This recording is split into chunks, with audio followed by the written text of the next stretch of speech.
Undercurrent जो होता की माणुसकी, म्हणजे श्रीराम हा आपला इतिहास आहे, हा आपला इतिहास आहे, म्हणजे हा पूर्ण देशाचा इतिहास आहे.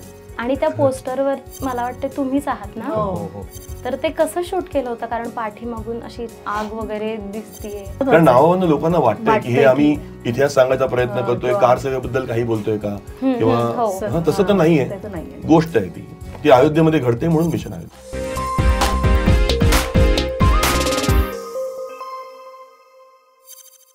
नमस्कार, मी संजना जोगळेकर. मित्र म्हणे लाईमलाईटमध्ये तुमच्या सगळ्यांचं खूप मनापासून स्वागत आहे. सध्या चर्चा आहे राम मंदिराला 1 वर्ष पूर्ण होत आहे त्याची आणि मिशन अयोध्याची. आज आपल्याकडे आली आहे मिशन अयोध्याची टीम. डॉक्टर अभय कामत, निलेश देशपांडे आणि तेजस्वी पाटील. नमस्कार. जय श्रीराम. जय श्रीराम. खूप स्वागत आहे तुमचं. थँक्यू. राम मंदिराला 1 वर्ष पूर्ण होत आहे आणि हा चित्रपट येतोय, तर या चित्रपटाविषयी आणि तुमच्या भूमिकेविषयी काय सांगता? 23 जानेवारी 2024ला राम मंदिर 500 वर्षाच्या संघर्षानंतर निर्माण झालंय आणि त्याला बरोबर 1 वर्ष पूर्ण होत आहे. त्याचं औचित्य साधून आम्ही ही फिल्म घेऊन आलेलो आहोत. आमच्याकडनं एक सेलिब्रेशन आपण त्याला म्हणू की त्या निमित्ताने आम्ही रामाची फिल्म लोकांसमोर आणतोय. तर बेसिकली ही राम म्हणजे श्रीराम, रामराज्य, त्या संदर्भातले सर्वसामान्यांना पडलेले प्रश्न आणि त्याची आम्ही शोधलेली काही उत्तरं एक मनोरंजनात्मक पद्धतीने लोकांसमोर आणण्याचा प्रयत्न केलेला आहे. म्हणजे खूप छान आणि छोटीशी गोष्ट आहे. मी टीचर आहे, इतिहासाचा शिक्षक आहे. मी एक संभाजीनगरला शाळा आहे, छत्रपती शिवाजी महाराज विद्यालय, आणि मी 20 मुलांना सिलेक्ट करतो जे माझे इतिहासाचे खास स्टुडंट्स आहेत. बेसिकली श्रीराम ही माझी अस्वस्थता आहे. मी टीचर आहे, त्याच्याबरोबरच छत्रपती संभाजी महाराज, छत्रपती शिवाजी महाराज यांच्यावरती मी लेक्चर पण देणार आहे, म्हणजे व्याख्यान देणार आहे.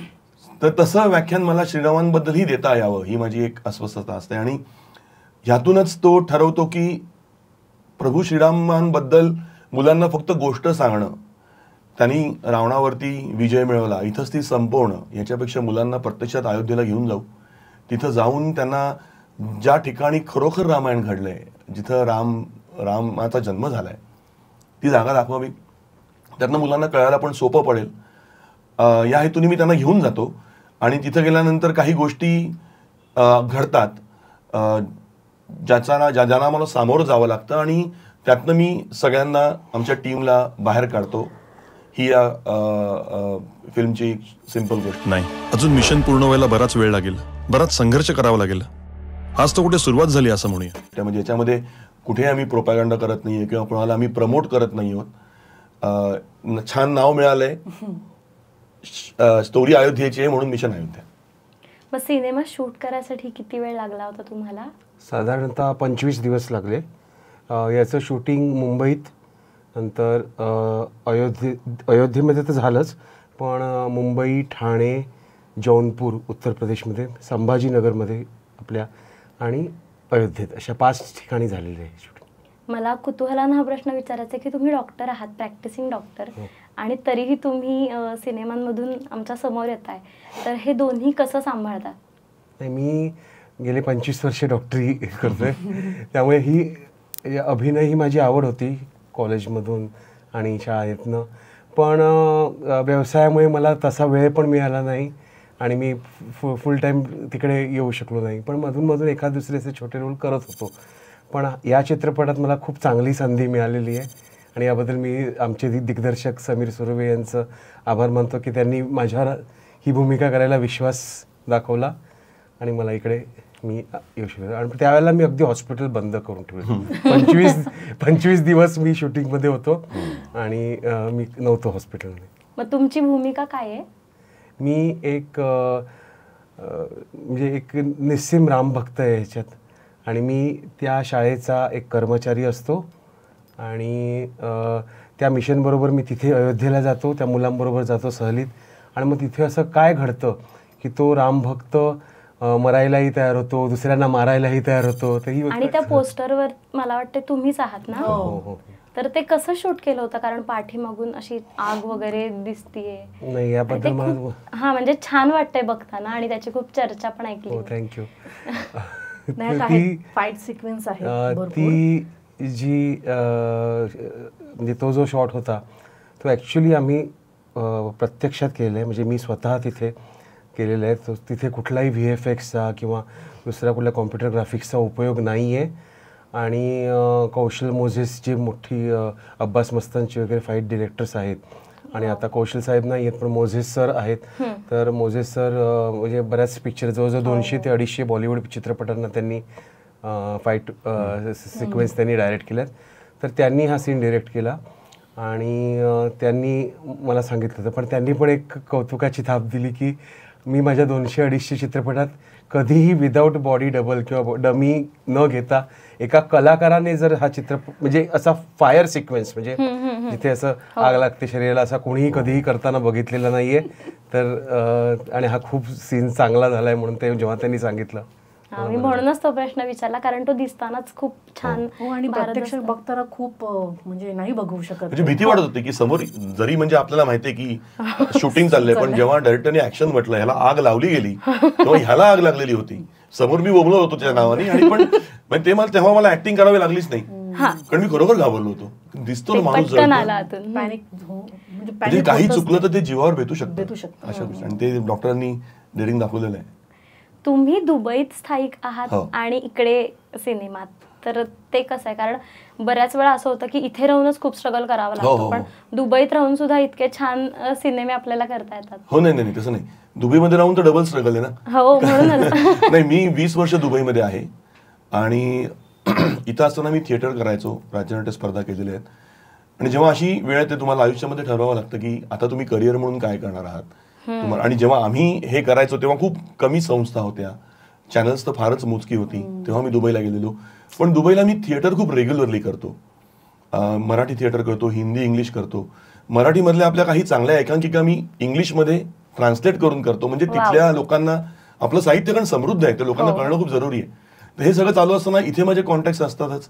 समीर बरोबर मी आधी 2 फिल्म्स केल्या होत्या. म्हणजे तो दुबईमध्ये आला होता तेव्हा त्याने एक फिल्म केली होती त्यात मी होतो आणि त्याच्यामुळे मग त्या टीममध्ये मी आलो होतो. त्याला माहिती होतं की हा रोल हा करू शकतो म्हणून त्यांनी मला विचारलं आणि नाही म्हणायचा प्रश्न नव्हता. त्यामुळे ते मॅनेज करतो आम्ही.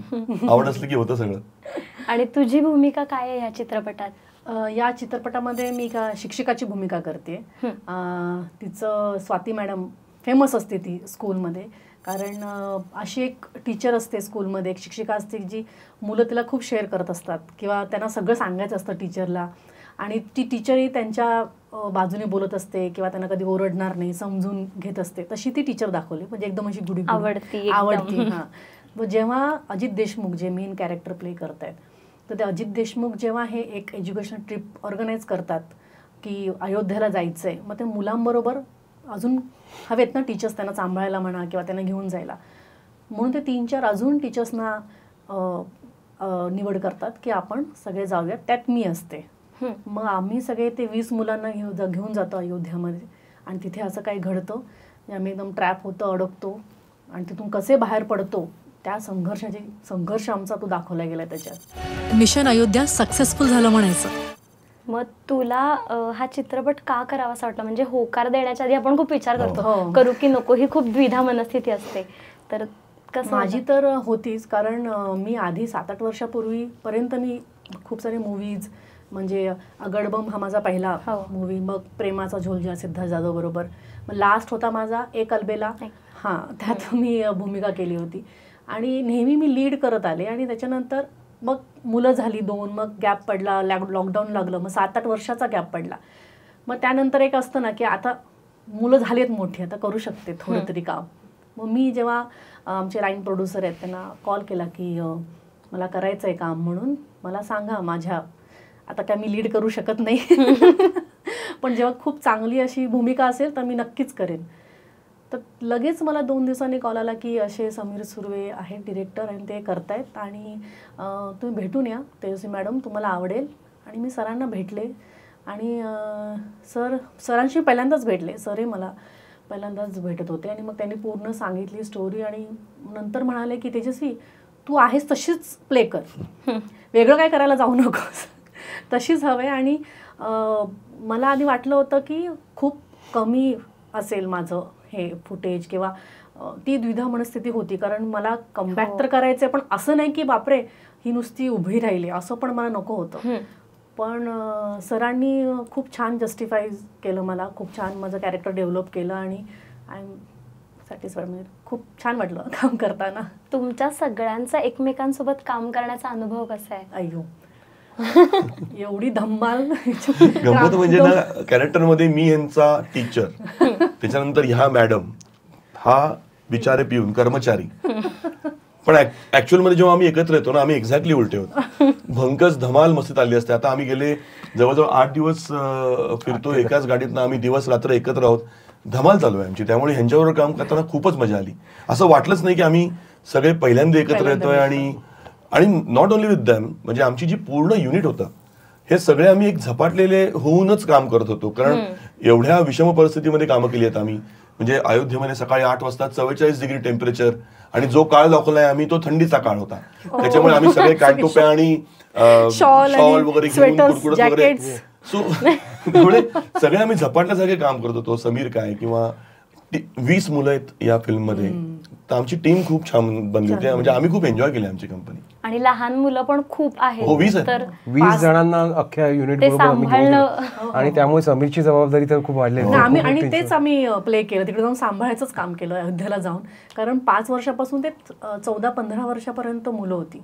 आणि मोठी मुलं ठीक आहे, पण लहान मुलं खूप खूप ते वेगळंच. म्हणजे आम्हालाच भीती वाटायची की केवढी गर्दी होती अयोध्यात, एवढी गर्दी होती. त्यात त्या मुलांना घेऊन जायचं, त्यातून शूट करायचं, त्यात तो गरमी, मुलांना त्रास व्हायचे, मुले बसायचे खाली, आम्ही बसायचो, शूट कॅन्सल व्हायचं परत 3 तासांनी. म्हणजे 2-3 मुलांना डिहायड्रेशन झालं होतं, त्यांना चक्कर आली, त्यांना डॉक्टर होतेच. त्यामुळे मी माझं हॉस्पिटल मिस नाही केलं तिकडे सुद्धा. सगळ्या गोष्टी शेजारीच होत्या. तुम्हाला कोण हवंय सांगा, त्या कप्प्यातनं ते मिळेल. पण मग हा चित्रपट काय संदेश देतो? माणुसकी.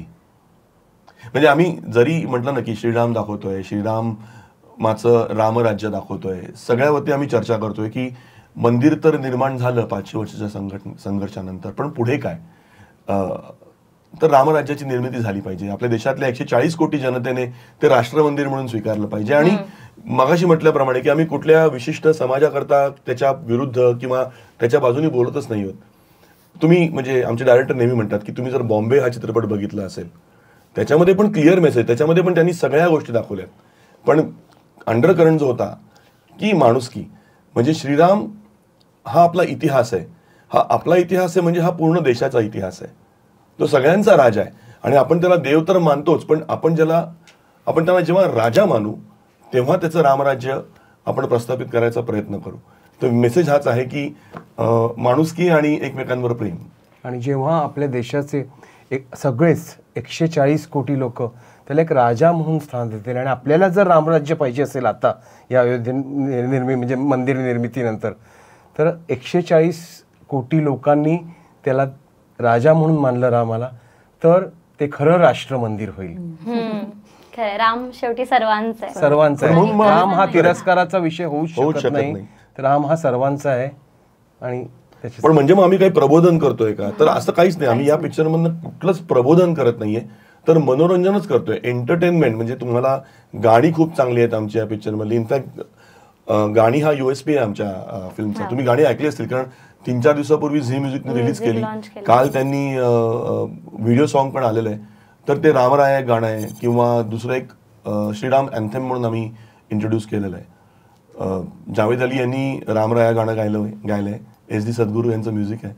तर एक फुल पॅकेज, म्हणजे पूर्ण फॅमिली करता एक लहान मुलांपासून मोठ्यांपर्यंत एक एंटरटेनमेंटचं पॅकेज आहे ही फिल्म. म्हणजे सगळेजण बघू शकतात. आणि तू म्हणालीस की तू मध्ये गॅप झाला, तर मग गॅप नंतर परत ही फिल्म करणं याच्यात कुठे त्रास झाला का? कारण शेवटी असं होतं ना की आता खूप काळ करत नाही, तर कदाचित तो कॉन्फिडन्स तेवढा नसतो. कॉन्फिडन्स नसतोच, कारण 7-8 वर्ष मी म्हणजे मुलांबरोबरच एक घरात एक कम्फर्ट लेवल होऊन जातं आपलं, की हाताखाली आहेत सगळे, हेल्प्स आहेत, मुलांबरोबर टाइम स्पेंड करायचा तेवढंच.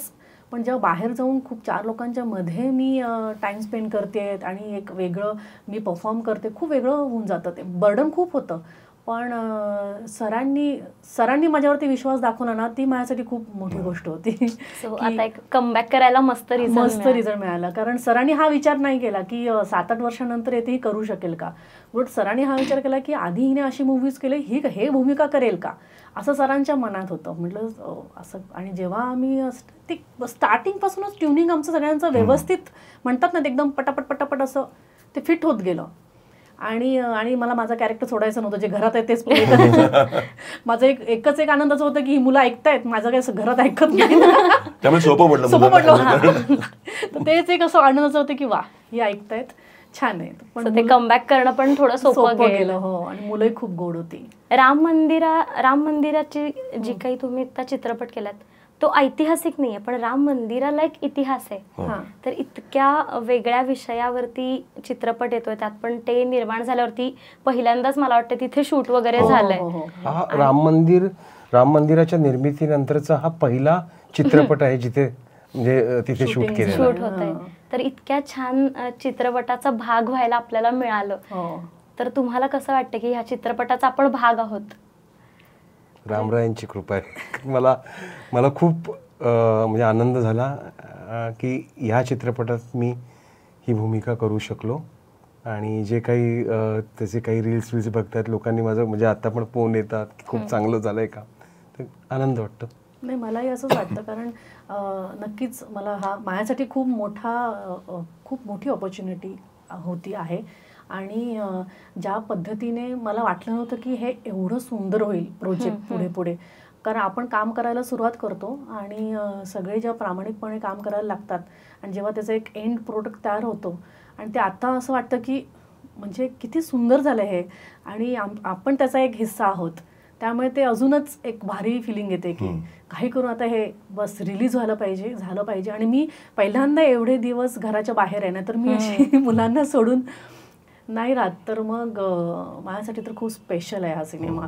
माझं कमबॅक माझ्यासाठी एकदमच भारी झालं. तुमच्यासाठी सगळ्यात अवघड सीन कोणता होता? कारण इतक्या वेगवेगळ्या ठिकाणी वेगवेगळ्या कंडिशनमध्ये शूट करणं, तर कोणता चॅलेंजिंग सीन होता? माझ्याबद्दल सांगायचं तर एक सीन आहे त्याच्यामध्ये जो माझ्याकरता चॅलेंजिंग होता. कारण 15 मिनिटाचा मोनोलॉग येतो, 10 ते 15 मिनिटाचा मोनोलॉग, आणि सकाळी वगैरे मला मिळाला. आणि परत म्हणजे मी केलेलं, माझ्याकडनं तयारी केली, थिएटर केलं असल्यामुळे मला पाठांतर हा प्रॉब्लेम कधीच नव्हता. पण 20 मुलांना घेऊन तो शॉट करायचा होता, त्यामुळे एकानी चुकून कॅमेऱ्यात पाहिलं तर तेवढ्याकरता तो रिटेक होऊ शकतो. तर तो सीन आणि खूपच इंटेन्स आहे. म्हणजे तुम्ही जेव्हा फिल्म येईल तेव्हा बघा, मी त्याच्याविषयी आता काही सांगत नाही, खूप छान सीन आहे तो. आणि तेव्हा मी मुलांना सांगितलं की हा खूप महत्वाचा सीन आहे माझ्याकरता, सगळ्यांकरताच, फिल्म करता. तुम्हाला मी जे सांगेन ते फक्त तुम्ही माझं ऐका. कारण जे मला सकाळी मिळालं होतं त्यांना ते माहितीच नव्हतं, त्यामुळे त्यांच्याकरता सगळं नवीनच चालू होतं. आणि मग आम्ही सीन सुरू केला आणि तो होत गेला आणि एका पॉइंटला डायरेक्टर कट बोलले तरी पण मुलं आणि मी आम्ही दोघंही रडत होतो. ते फक्त ऐकत होते, त्यामुळे तो चॅलेंजिंग सीन होता आमच्यासाठी, डेफिनेटली होता. माहिती नसल्यामुळे खूप नैसर्गिक पद्धतीने झाला. पूर्ण पिक्चर झाल्यानंतर आमच्या म्हणजे जे टेक्निकल रिव्ह्यू कमिटी आम्ही बघत होतो, एक 4-5 वेळेला हा चित्रपट बघितलेला आहे. पण मी सांगतो, तो सीन मी जेव्हा बघितलाय त्या स्क्रीनवर, प्रत्येक वेळेला माझ्या डोळ्यात पाणी येते. तो सीन मी आता काहीच सांगणार नाही, तुम्ही थिएटरमध्ये जाऊन बघा. आणि मी निश्चितपणे सांगतो, अप्रतिम झालाय तो त्याचा सीन.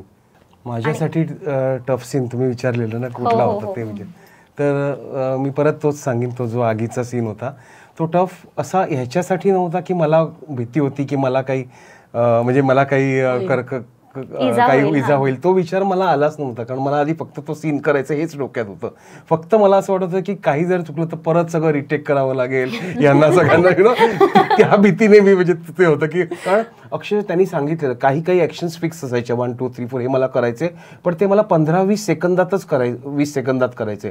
कारण ते जर त्या सिक्वेन्समध्ये जराही काही चुकलं तर, कारण ते आग जी लागलेली असते तुमच्या शरीराला आणि मागे तुम्हाला माहिती तो जरी ते आधी जेल लावलेलं असतं, वेगळे कपडे असतात, आतमध्ये ते चिल्ड पाणी घातलं, सगळं असतं, पण ज्या वेळेला ती आग ऍक्च्युली, आधी तर काही त्याची प्रॅक्टिस नव्हती, काही नव्हती, त्यामुळे ऍक्च्युली जेव्हा आग लागते तेव्हा ते संपूर्ण तुम्हाला वाटत असतं गरम होत असतं, भाजत नसतं ऑफकोर्स, पण त्यांनी सांगितलेलं असतं की 15 सेकंद करायचं आणि लगेच झोपायचं, मग ती टीम येऊन ते विझवणार 15 ते 20 सेकंद, कारण त्याच्यापेक्षा जर जास्त सेकंदात ते ऍक्शन झाले नाहीत तर शरीर पोळण्याची भीती होती. आणि मला एवढं नव्हतं, पण बाकी क्रू मेंबर्स त्यांना खूप टेन्शन होतं. मला समीर नंतर जो रिलीफ त्याने दाखवला की काही नव्हतं, सगळं तो वन टेक झाला सगळं सीन. अगदी काठावरती होती रिस्क असं म्हणायला हरकत नाही.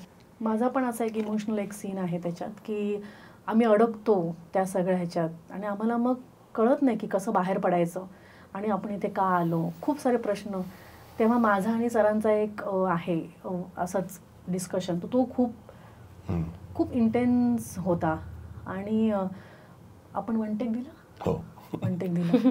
तो म्हणजे सर मला नेहमी येऊन सांगतात, सतीश पोळेकरांनी पण येऊन सांगितलं, तेजस्वी तो सीन खूप सुंदर झाला. मग जेव्हा असं सिनियर ॲक्टर येऊन आपल्याला असं कौतुक करतो तेव्हा असं वाटतं की थँक गॉड, म्हणजे खूप काहीतरी छान करतोय आपण.